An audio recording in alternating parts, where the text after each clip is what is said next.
Bismillahirrahmanirrahim.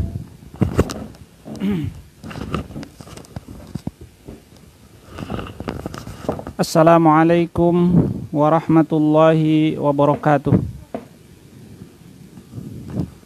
Alhamdulillahilladzi arsala rasulahu bil huda wa dinil haqq liyudhhirahu 'ala ad-dini kullihi wa kafa billahi shahida.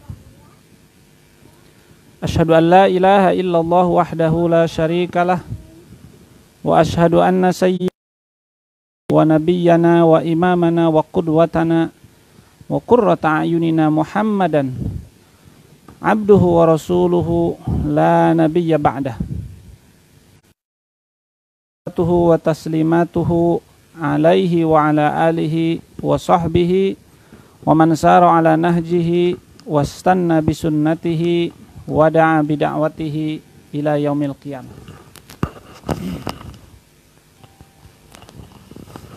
Ayyuhal mustami'un al-kiram, para pendengar dimanapun Anda berada, segala puji dan kesyukuran kita panjatkan kepada Allah Subhanahu wa Ta'ala.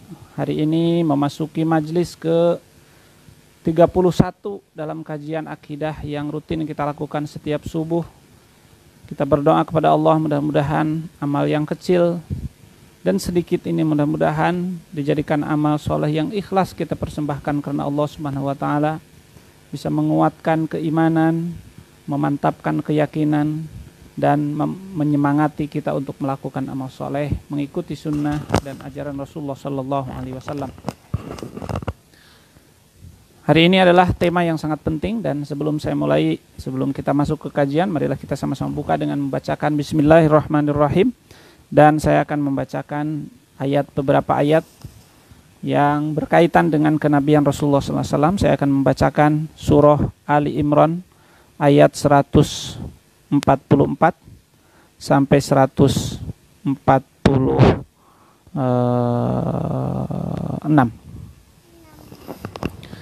A'udzu billahi minasy syaithanir rajim. Bismillahirrahmanirrahim. Wa ma kana li nafsin wa ma Muhammadun illa rasulun qad khalat min qablihi ar-rusul. وَمَا مُحَمَّدٌ إِلَّا رَسُولٌ قَدْ خَلَتْ مِنْ قَبْلِهِ الرُّسُلُ أَفَإِنْ مَاتَ أَوْ قُتِلَ انقَلَبْتُمْ عَلَى أَعْقَابِكُمْ وَمَنْ يَنقَلِبْ عَلَى عَقِبَيْهِ فَلَنْ يَضُرَّ اللَّهَ شَيْئًا وَسَيَجْزِي اللَّهُ الشَّاكِرِينَ وَمَا كَانَ لِنَفْسٍ أَن تَمُوتَ إِلَّا بِإِذْنِ اللَّهِ كِتَابًا مُؤَجَّلًا وَمَنْ يُرِدْ ثَوَابَ الدُّنْيَا نُؤْتِهِ مِنْهَا وَمَنْ يُرِدْ ثَوَابَ الْآخِرَةِ نُؤْتِهِ مِنْهَا wasanajzi syakirin. Ocenya di sini. Betulin lagi, Bu. Deketin lagi sini. Dirapetin lagi soalnya nanti akan.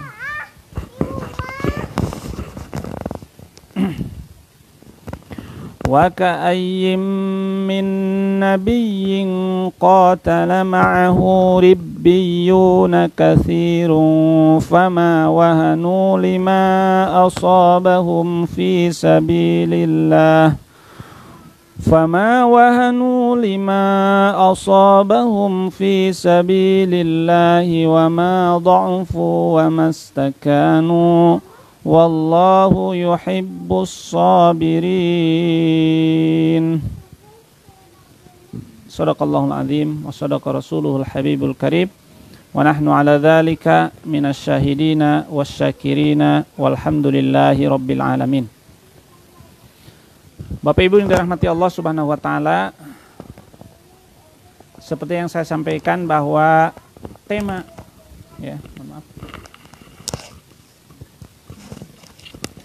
bahwa tema dan topik kajian pada subuh hari ini adalah satu topik yang sangat penting. Ya, satu pilar di antara pilar keimanan yang sangat inti. Bahkan hampir seluruh rukun iman, ya, ya, semuanya berpijak pada keimanan kepada Rasulullah SAW. Bahkan keimanan pada Allah pun, ya, banyak inspirasi renungan, ya, sentuhan yang justru orang menjadi sadar, ya, akan kewujud Allah Subhanahu Wa Taala dengan berbagai sifatnya, apalagi berbicara tentang sifat dan asma Allah itu melalui informasi dari beliau. Oleh sebab itu, dalam syahadat asyhadu alla ilaha illallah wa asyhadu anna Muhammadar Rasulullah, kita akan percaya dengan keberadaan Nabi Isa, Nabi Musa, Nabi Ibrahim, Nabi Syuaib, Nabi Shu'aib, sampai Nabi Adam. Kita percaya kepada malaikat, kita percaya kepada takdir, kita percaya kepada alam barzah, kita percaya kepada alam kubur, kita semuanya bergantung kepada keyakinan kita kepada Rasulullah SAW. Maka wajar ya kalau kita dalam syahadat itu dua, satu iman kepada Allah, dua iman kepada Rasulullah. Kalau sudah iman kepada Rasulullah berarti kita percaya kepada Nabi Isa. Maka bedanya orang Kristen dengan orang Islam itu, kalau orang Islam percaya dengan Nabi Isa, orang Kristen tidak percaya dengan Nabi Muhammad. Ya, jadi siapa yang lebih sempurna? Kita. Itulah sebabnya tidak boleh wanita muslimah menikah dengan Nasrani, karena dia akan dipimpin oleh orang yang tidak meyakini nabinya. Ya.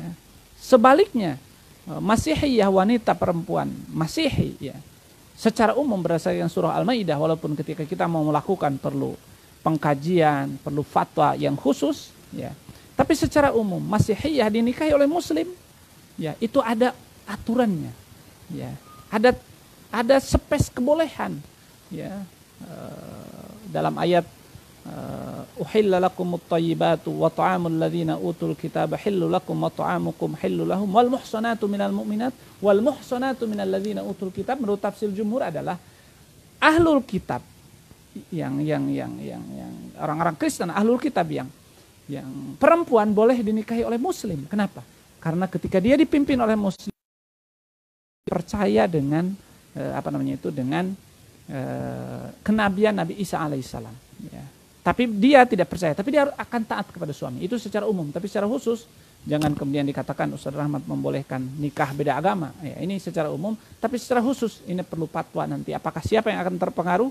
Ini tidak bisa langsung diamalkan. Saya kira begitu. Tapi saya ingin mengatakan bahwa keimanan kita kepada para nabi itu keimanan kita. Akidah pada hari subuh ini sangat penting untuk kita dalami. Kita harus betul-betul yakin, betul gak Nabi Muhammad itu nabi? Betulkah dia Rasulullah SAW? Kalau itu sudah terbangun di atas pondasi yang kuat, maka akidah-akidah yang lainnya, nanti di alam kubur ada siksa kubur, siapa yang ngomong? Nabi Muhammad. Selesai, clear. Seperti Abu Bakar. Kalau sudah Muhammad yang bilang SAW, maka apapun kata Abu Bakar pasti benar. Itulah pentingnya akidah ini. Saudara seiman dirahmati Allah Subhanahu Wa Taala. Saya ingin melemparkan pertanyaan-pertanyaan sederhana yang seperti sederhana tapi harus kembali menyadarkan dan membangkitkan keyakinan kita. Pertanyaan pertama, adakah orang yang namanya Muhammad bin Abdullah yang hidup di tahun 1400 tahun yang lalu, 14 abad yang lalu? Benarkah ada orang ini? Kalau Anda jawab benar, dari mana Anda tahu? Apakah Anda pernah ketemu? Apakah Anda pernah salaman? Dan itu tidak bisa dibuktikan. Karena beliau sudah berlalu 1400 tahun yang lalu. Kisah yang bernama Muhammad ini, dan kita hidup 1400 tahun setelahnya. Lalu bagaimana kita bisa yakin? Nanti akan, saya pernah mendengar ada orang yang meragukan. Nabi Muhammad itu tidak ada, itu legenda saja. Muhammad itu enggak ada, itu buatan-buatan orang Islam saja. Bagaimana kita menjawab? Bapak Ibu dirahmati Allah Subhanahu Wa Taala, di pertemuan ke-9 kalau tidak salah, kalau bukan ke-7, tadi sudah saya share di Facebook tentang derajat keyakinan dan sumbernya. Kita sudah bahas bahwa kita meyakini sesuatu itu tidak mesti selamanya harus dipegang, dirasa dan dilihat. Kita sudah bahas dulu, kita bisa meyakini sesuatu dengan 3 cara. Yang pertama dengan dilihat, diraba, dirasa. Namanya al-hawas. Ya, kita meyakini sesuatu dengan diindra. Seperti di sini ada kursi, sudah nggak usah didalilin. Ini meja, ini kursi, ini laptop, ya, ini handphone, ya, ini kitab dan sebagainya. Ini tidak butuh lagi dalil. Apa dalilnya Ustadz ini di samping Ustadz kursi? Nggak ada. Itu orang yang menanyakan itu orang gila.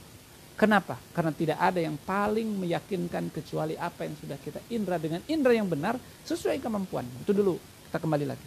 Yang kedua, kita bisa meyakini sesuatu dengan cara logika, walaupun belum dipegang.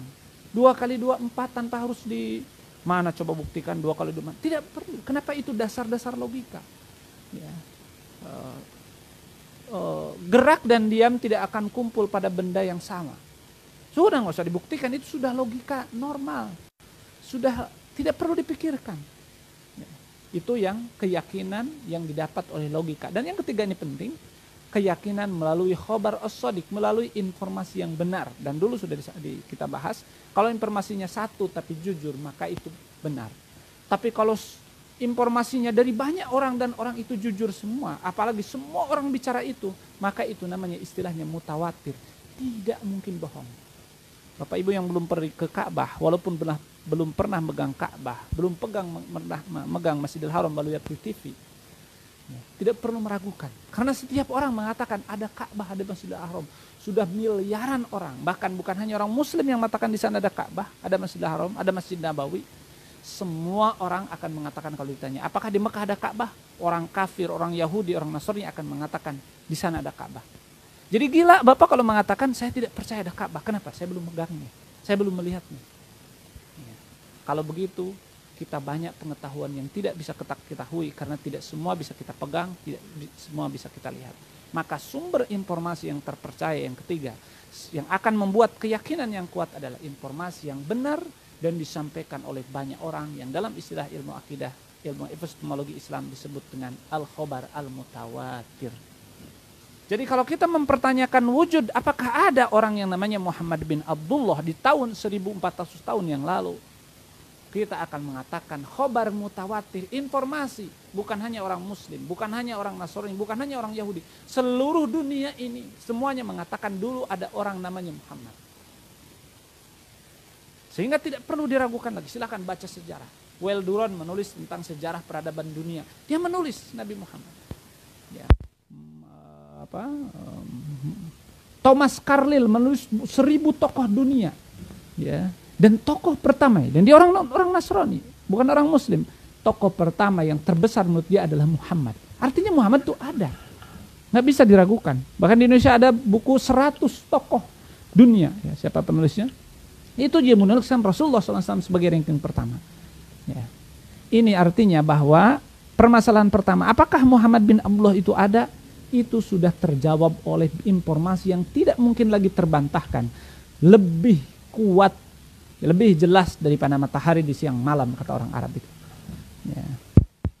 Saudara saya menghormati Allah Subhanahu wa taala. Jadi sudah terjawab, Muhammad itu ada, bukan buat-buatan, bukan legenda, bukan cerita bohong, bukan dongeng, tapi dia kisah nyata, true story, yang kisahnya, ceritanya diceritakan oleh jutaan bahkan miliaran orang, oleh pengikutnya, oleh musuhnya. Bahkan tidak ada cerita yang paling detail di dunia ini kecuali ceritanya Nabi Muhammad. Apa yang mau ditanya tentang Rasulullah? Tanya rambutnya, ada. Imam Tirmidzi menulis buku Syama'il al-Muhammadiyah. Tanya bagaimana warna kulitnya, tanya panjang rambutnya, tanya bagaimana jenggotnya. Detail semuanya. Senyumnya, menangisnya, tertawanya, sholatnya, puas, semuanya jelas. Bersama sampai di WC, hal-hal yang rahasia. Kencingnya, mohon maaf, kencingnya jelas. Ya. Bebersihnya jelas, semuanya jelas. Tidak ada manusia yang paling detail biografinya kecuali biografi Rasulullah SAW. Maka tidak ada tempat bagi orang yang meragukan kewujudan orang yang bernama Muhammad bin Abdullah sallallahu alaihi wa ala alihi wasallam. Jadi permasalahan pertama selesai. Yang kedua, kemarin kita katakan bahwa orang yang Nabi atau Rasulullah SAW itu orang yang ngaku Nabi dan dibuktikan dengan mukjizat. Jadi orangnya ada, ngaku Nabi. Pertanyaan kedua, apakah Muhammad bin Abdullah yang hidup 1400 tahun yang lalu, yang lahir dari kelompok Quraisy itu mengaku Nabi? Jangankan dia tidak mengaku Nabi. Nah, ini juga berdasarkan informasi yang tidak tertolak. Bahkan itulah penyebabnya dia dimusuhi oleh Yahudi, dimusuhi oleh Nasrani, dimusuhi oleh Majusi, dimusuhi oleh ateis, dimusuhi oleh semua orang. Dimusuhi oleh bangsanya sendiri, dimusuhi oleh saudaranya sendiri, karena dia mengaku nabi. Dan ini juga termasuk khobar mutawatir yang tidak bisa kita tolak. Seperti kita tidak bisa menolak walaupun belum ketemu Ka'bah, walaupun belum megang Ka'bah, belum melihat Ka'bah, tapi Ka'bah itu pasti ada. Semua generasi, semua bangsa mengatakan di Masjidil Haram, di kota Mekah ada namanya Ka'bah. Dari dulu sampai sekarang orang bercerita ada namanya Muhammad, dan Muhammad itu ngaku nabi, ngaku utusan Allah, membawa kitab suci, diakui bukan hanya oleh sahabat Nabi, diakui bukan oleh hanya orang Islam, tapi Yahudi Nasrani justru memusuhi Nabi Muhammad karena Nabi Muhammad mengaku nabi. Jadi permasalahan kedua, apakah Nabi Muhammad mengaku nabi? Clear, tidak perlu penjelasan, lebih terang, lebih jelas dari matahari di tengah siang. Baik, saudara saya dirahmati Allah Subhanahu wa taala. Kalau keberadaannya sudah jelas, sehingga kita tidak meyakini orang yang tidak ada wujudnya, klaim dirinya bahwa dia adalah utusan Allah sudah jelas, maka tinggal satu lagi yang perlu dibuktikan. Apakah bayinat? Karena kemarin kita sudah jelaskan berdasarkan surah Al-Hadid, laqad arsalna ayat 26 kalau tidak salah, laqad arsalna rusulana bil bayinat. Kata Allah, sungguh kami telah mengutus utusan-utusan kami bil bayinat, dengan bukti-bukti, tanda-tanda bahwa dia sebagai utusan kami, yang kita sebut dengan al-mu'jizat. Karena omong kosong, kalau ada orang ngaku nabi tapi tidak ada mukjizat, maka bukan nabi. Itu namanya orang-orang ngaku nabi. Seperti kadang-kadang di kita ada orang ngaku nabi. Ya, maka bohong besar kalau orang ngaku nabi tapi tidak dibuktikan dengan mukjizat. Lalu yang perlu kita pertanyakan, Ustadz, apa buktinya bahwa Rasulullah itu, bahwa Muhammad bin Abdullah yang hidup di 1400 tahun yang lalu, yang ngaku nabi sehingga dia diserang oleh semua orang, bahkan Madinah pernah dikepung oleh seluruh koalisi bangsa Arab, ya, Yahudi, Nasrani, orang versi semua dikepung Madinah untuk dihabisi Muhammad dan pengikutnya karena dia mengaku nabi. Sekarang apa buktinya yang membuat kita yakin kalau beliau itu adalah Rasulullah? Apa mukjizatnya? Ya, maka dulu juga kaum Nabi Nuh, kaum Nabi Soleh, kaum Nabi Hud, semuanya meminta bayinah, meminta i'ti ayah, mana tanda bahwa engkau adalah nabi. Maka oleh sebab itu kita akan bahas dalam beberapa kali pertemuan insyaallah, karena materinya luar biasa luasnya. Kata Said Nursi dalam bukunya, ada satu buku ini mohon maaf, Said Nursi mengatakan lebih dari 1000 mukjizat Rasulullah SAW. Bayangkan, lebih dari 1000 mukjizat Rasulullah, bukti kenabiannya, sesuatu yang terjadi di luar kebiasaan sunnatullah fil alam, tapi Allah nampakkan sebagai bukti kenabiannya. Bagaimana tidak banyak? Imam Baihaqi menulis buku Dalailun Nubuwah. Itu tebal sekali dan di dalamnya menceritakan tentang bukti-bukti kenabian Rasulullah SAW. Ya, dan buku yang modern yang menarik yang dan saya sarankan untuk dibeli, diantaranya buku Said Nursi ini dan bukunya Said Hawa, judul asli bahasa Arabnya Ar-Rasul. Ini buku luar biasa bagusnya. Bapak Ibu bisa beli terjemahnya, sekiranya di Indonesia sudah banyak terjemahnya.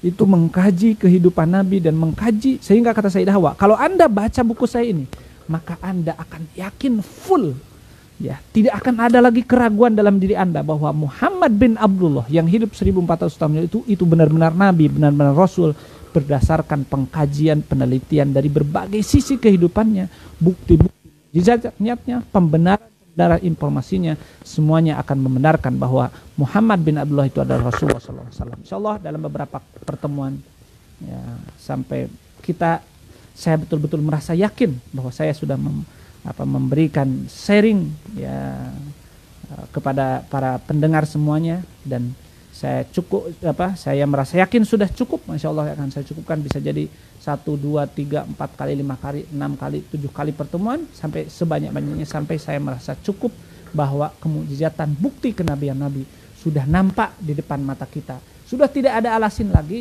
bagi orang yang tidak beriman kepada Rasulullah SAW, sehingga yang menolak bukan karena tidak ada bukti, tapi hanya kesombongan saja. Saudara saya dirahmati Allah Subhanahu wa taala.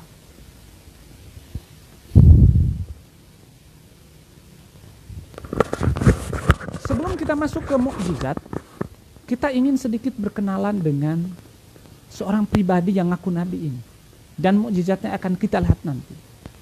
Karena sebelum orang itu diberi keajaiban, ya, diberi kehebatan oleh Allah Subhanahu wa taala yang disebut mukjizat, kita juga perlu mengetahui bagaimana karakter dia. Bagaimana sifat fisik dia? Apakah dia layak menjadi seorang nabi? Kalau apakah dia pembohong? Bisa jadi dia berbohong dan dia main sihir, kan begitu. Ya. Maka selain mukjizat, kita perlu buktikan bahwa dia punya sifat-sifat yang sifat itu layak menjadikan dia dari utusan Allah. Baik, apa saja yang membuat layak menjadi utusan Allah? Para ulama meneliti paling tidak ada 4 sifat dasar orang itu layak menjadi utusan. Ya, jadi kalau kita mau punya orang kepercayaan, misalnya saya ditakdirkan jadi presiden, nanti jadi menteri, kalau saya mau punya juru bicara, jangan sembarang juru bicara. Paling tidak ada 4 karakter yang harus menjadi juru bicara saya. Pak Jokowi misalnya, itu jangan sembarang pilih juru bicara, tapi juru bicara itu harus memenuhi 4 hal. Ini manusiawi, nilai humaniro. Siapapun yang jadi presiden, siapapun yang jadi raja, ketika dia mengangkat juru bicara, mengangkat delegasi, mengangkat dubes, itu dubesnya harus punya minimal 4 karakter. Yang pertama sidik, jujur. Bayangkan kalau presiden mengutus dubes dan dubesnya pembohong, pembual. Siapa yang akan malu dan dipermalukan? Presidennya lah. Maka tidak mungkin nabi utusan Allah ngangkat orang pembohong. Maka kata para ulama, sifat pertama seorang nabi harus jujur. Maka kita ingin lihat apakah Muhammad bin Abdullah jujur nanti. Yang kedua, bukan hanya jujur, ya, lidahnya tidak pernah berbohong, tidak pernah menipu, tapi juga harus amanah. Amanah itu apa artinya? Kata para ulama, amanah itu artinya apa yang dia omongkan, itulah apa yang dia lakukan. Apa yang dia perintahkan, dia menjadi orang pertama yang melakukan, tidak khianat. Lima taquluna ma la taf'alun. Ngomong A, perilakunya B. Ngomong C, perilakunya A. Itu namanya orang khianat. Suka menipu, suka culas. Ya. Bahasa Arabnya khain, khianat. Ngomongnya iya di depan, di belakang tidak. Itu namanya apa? Al-khain. Pengkhianat. Ya. Layakkah Allah mengangkat seorang nabi yang pengkhianat, di depan manggut-manggut, di belakang semau dewe? Tentu tidak. Kita aja kalau jadi presiden, kalau jadi pejabat, kalau jadi raja, nggak mungkin akan mengangkat orang yang bermuka dua. Di depan kita iya, di belakang kita istilahnya orang Sunda mah ngejemengan, istilahnya merepan gitu. Ya, di belakang kita iya, di belakang ngerjain kita. Itu khianat, tidak mungkin. Jadi kita ingin lihat apakah Nabi Muhammad seorang yang amanah? Itu yang kedua. Yang ketiga, kalau presiden ngangkat, ini walillahil mathalul a'la sebagai contoh saja, kalau presiden ngangkat juru bicara, maka juru bicara itu orang yang cerdas. Jangan yang dungu. Nanti ditanya ngawur dia. Ya, kebijakan presidennya begini dijelaskan oleh juru bicaranya yang tidak cerdas. Maka harus orang cerdas. Orang yang dalam puncak kecerdasan, maka dipilih siapa anak bangsa yang layak menjadi juru bicara negara, juru bicara raja, juru bicara menteri. Itu orang-orang pilihan, nggak mungkin orang biasa. Kalau presiden saja begitu, maka apalagi Allah memilih utusannya. Maka kata para ulama, sifat yang inti yang ketiga harus orang cerdas. Ya, maka nanti di antara sifat Rasulullah itu adalah fatona. Ya, tidak mungkin Allah mengangkat seorang nabi yang baladah, yang dungu, yang bodoh. Ya. Karena kalau begitu nanti akan memalukan sikap-sikap. Maka kita akan lihat nanti apakah sifat ketiga ini memenuhi pada Nabi Muhammad SAW. Apakah dia cerdas? Apa bukti kecerdasannya? Subhanallah. Yang keempat, sifat dasar yang harus ada pada Nabi adalah tabligh.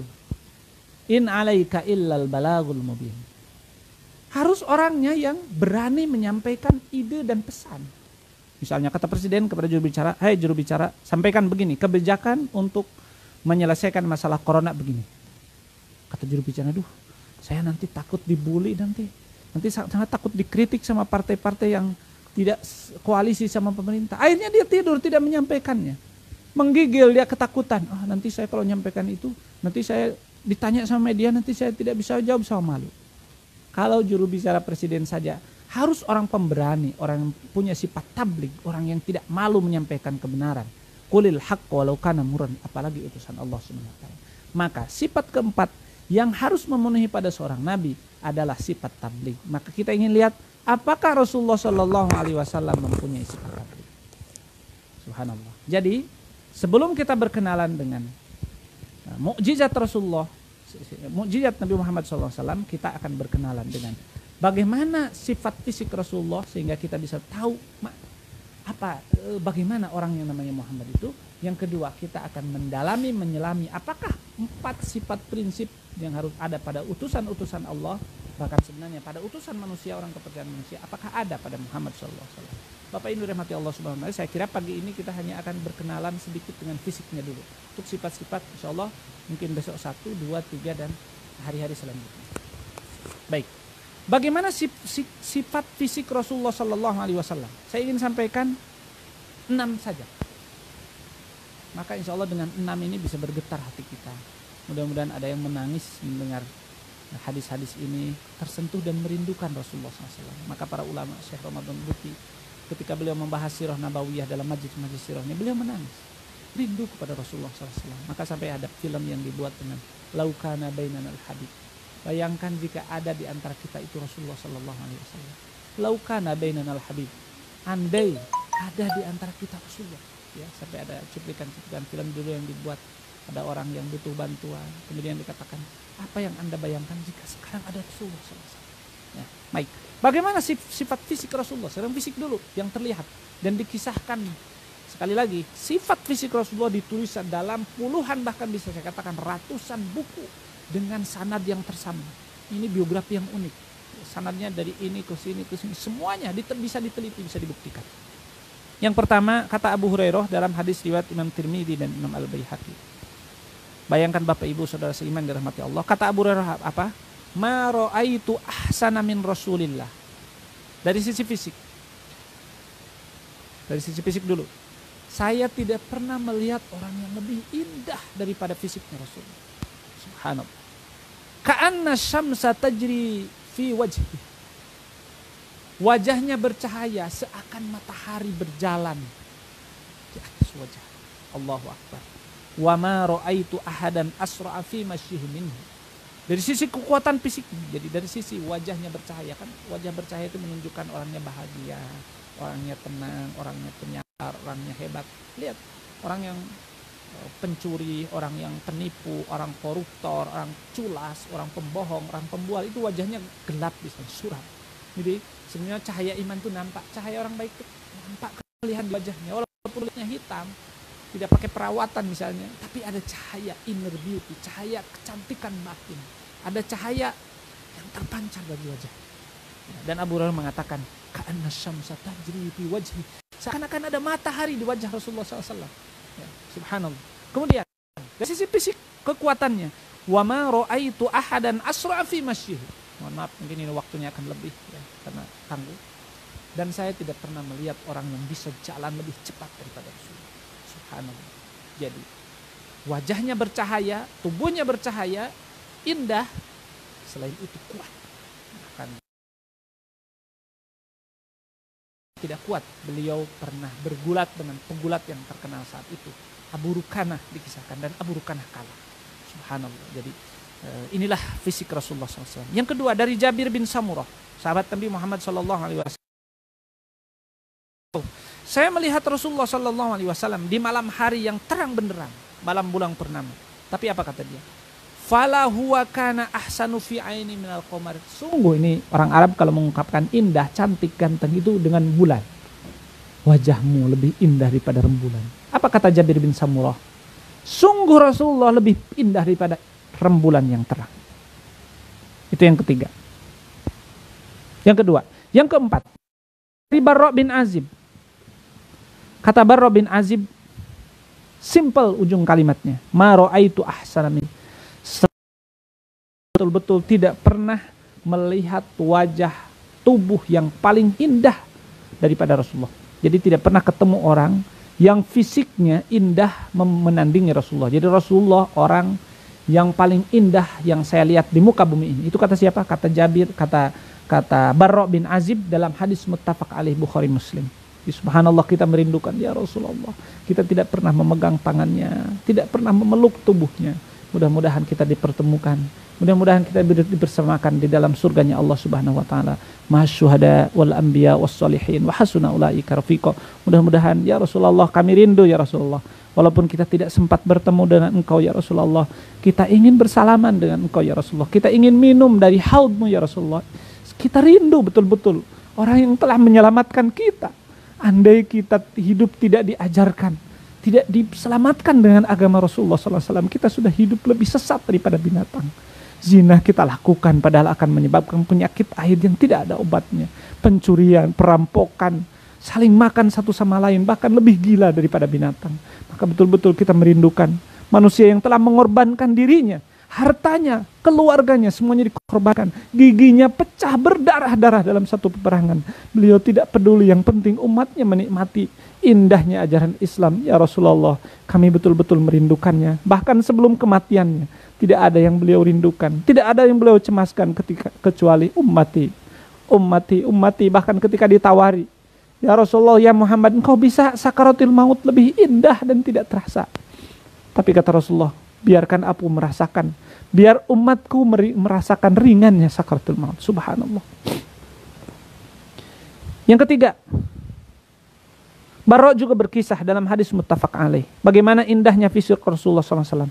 Karena Rasulullah SAW ahsanun nasi wajhan. Subhanallah. Semakin terasa kerinduan kita dengan Rasulullah, maka bacakanlah salawat setiap hari, ya, terutama hari Jumat, sebagai bentuk kerinduan kita kepada Rasulullah. Rasakanlah ketika kita syahadat asyhadu an la ilaha illallah wa asyhadu anna Muhammadar Rasulullah. Kita sedang menyebut orang yang jangankan akhlaknya, fisiknya sudah diberikan keindahan oleh Allah Subhanahu wa taala. Kata Barra, ahsanun nasi wajah, Nabi adalah wajah yang paling ganteng, wajah yang paling indah. Wa ahsanuhum khuluqan, dan akhlak yang paling indah. Khilqan, maaf di sini. Dan fisik tubuh, bentuk tubuh yang paling indah. Laisa bil tawilid dahib, tidak terlalu tinggi, mohon maaf ya. Kan ada mungkin ada orang yang tinggi banget, mohon maaf. Saya tidak bermaksud menghinanya, tapi di sini ingin menggambarkan indahnya tubuh Rasulullah. Wala bil qasir, Rasulullah tidak terlampau tinggi, tidak terlampau pendek. Subhanallah, hadis muttafaq alaih Bukhari Muslim. Yang kelima, dari Abdullah bin Umar, seorang sahabat muda, bahkan ulamanya di kalangan para sahabat. Apa kata Abdullah bin Umar dalam hadis riwayat At-Tirmidzi ya, atau Imam Baihaqi? Kata Abdullah bin Umar, ma ra'aitu Rasulullah asja'a wala ajwada wala adwa'a min Rasulillah.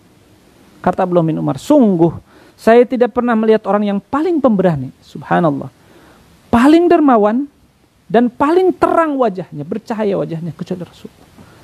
Jadi siapa yang paling indah, yang paling menarik, kecuali orang yang akhlaknya menarik, dermawan, ya, akhlaknya menarik, pemberani. Kita kan gak suka sama orang yang pengecut, penakut, ke WC aja takut misalnya kan. Kita suka orang-orang yang pemberani, kemudian tapi dermawan, tapi kasih sayang, kemudian wajahnya terang, tidak musam, tidak senyum, ya, indah, menarik, menawan. Itu yang kelima. Yang keenam, ini terakhir, kata Anas bin Malik menggambarkan lembutnya tangan ya Rasulullah, lembutnya tangan Rasulullah. Kata Anas bin Malik apa? Ma masistu atau ma masastu hariron wala dibajon alyan min kaffi Rasulillah. Saya tidak pernah menyentuh sutra yang paling lembut dan melebihi lembutnya tangan Rasulullah. Artinya kata Anas, tangan Rasulullah lebih lembut daripada sutra. Saya belum pernah megang sutra yang asli ya, tapi kalau ada kain yang dicampur mungkin dengan sutra gitu berapa persen. Nah, tangan Rasulullah jauh lebih lembut daripada itu. Kata siapa? Kata Anas bin Malik yang setiap hari ketemu. Anak yang belum balik sudah dihadiahkan oleh ibunya sebagai bentuk kecintaan kepada Rasulullah SAW. Dan dia hidup 11 tahun bersama Rasulullah. Tidak pernah ditegur. Jangankan dimarahin, jangankan diolok-olok, disebut apa. Tapi kata Anas apa? Sungguh indah Rasulullah SAW. Saya hidup 10-11 tahun bersama Rasulullah. Tapi Rasulullah tidak pernah mengatakan kenapa. Bapak Ibu yang dirahmati Allah SWT. Kita sering marahi orang, memaki. Kenapa ini begini? Kenapa ini? Kenapa ini kurang begini? Kenapa?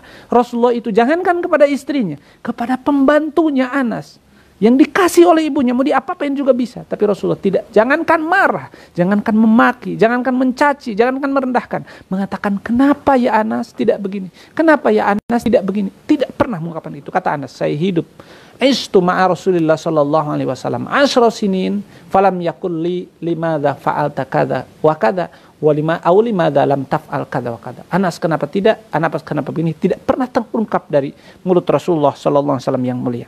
Kata Anas kemudian melanjutkan, saya tidak pernah mengisap misik yang paling indah, minyak parfum yang paling indah, lebih harum daripada tubuhnya Rasulullah sallallahu alaihi wasallam. Maka ini juga diantaranya indahnya Rasulullah SAW, menariknya pribadi Rasulullah SAW, menawan untuk lawan, menarik untuk kawan.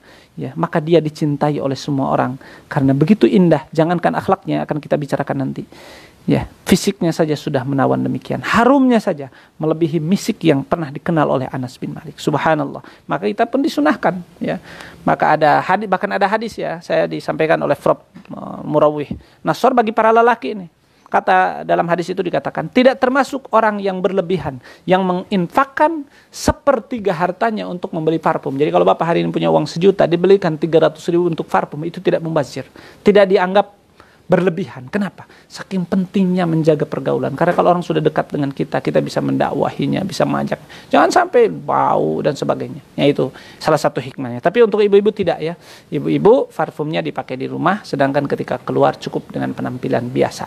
Tapi kecantikan ibu dipersembahkan untuk para suami. Saya kira itu. Subhanallah, hari ini kita bisa mengenali satu titik di antara keindahan dari Rasulullah SAW, yaitu keindahan fisiknya, yang hadisnya ada ratusan bahkan ribuan menuliskan tentang bagaimana indahnya fisik Rasulullah SAW. Tapi hari ini kita hanya bisa menyampaikan 6, dan insya Allah besok kita akan lanjutkan dengan apakah 4 sifat inti dari para Rasul Allah itu ada pada diri Nabi Muhammad. Apakah Rasulullah orang yang jujur? Apakah Rasulullah orang yang amanah, tidak pernah khianat? Apakah Rasulullah orang yang cerdas, cerdik? Apakah Rasulullah SAW orang yang pemberani menyampaikan pesan, berani menyampaikan ide, tidak takut oleh apapun, yang penting pesan dari Allah SWT atau pesan dari yang memberikan pesan yang disampaikan. Saya kira itu, mudah-mudahan Allah memberikan kekuatan, kesehatan, keistiqomahan kepada kita bisa melanjutkan kajian ini di waktu-waktu yang akan datang, sehingga akan yakin. Jadi permasalahan pertama, apakah Nabi Muhammad ada? Ada. Tidak bisa diragukan. Orang yang meragukan hanya orang gila. Yang kedua, apakah Nabi Muhammad ngaku Nabi? Ya. Tidak bisa ditolak kecuali orang gila, karena diakui oleh lawan, kawan, lawan semuanya mengaku bahwa orang namanya Muhammad itu ngaku Nabi. Apakah Nabi Muhammad SAW membawa mukjizat? Ya, kita katakan tentu, tapi belum kita buktikan apa saja mukjizatnya. Kita baru berkenalan dengan fisik Rasulullah SAW. Aku qouli hadza wa astaghfirullah li wa lakum. Subhanakallahumma wa bihamdika asyhadu an la ilaha illa anta astaghfiruka wa atubu ilaik. Assalamualaikum warahmatullahi wabarakatuh.